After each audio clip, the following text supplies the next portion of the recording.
এক পাশে মাকে বসে এক পাশে বাবাকে বসে। সন্তান হলে পরে নিজের সুখ চায় যে আমি সুখে থাকবো, কিন্তু সিন্ধু কোনোদিন নিজের সুখ চাই নাই।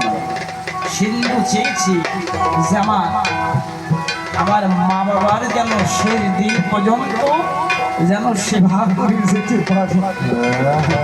ওই টাউনে করে মাকে বসিয়ে এবং পিতাকে বসিয়ে তীর্থস্থান দর্শন করাতে যেতেন।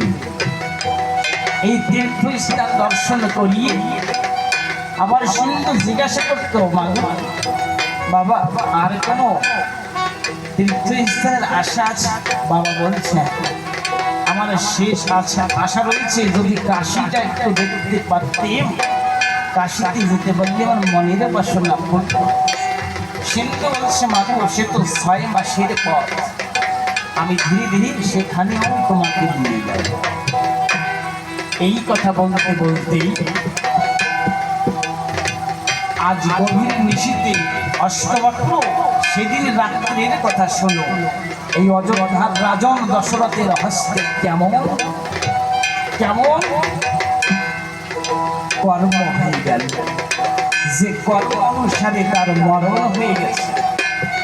ওই দিন গভীর রাত্রে অন্ধ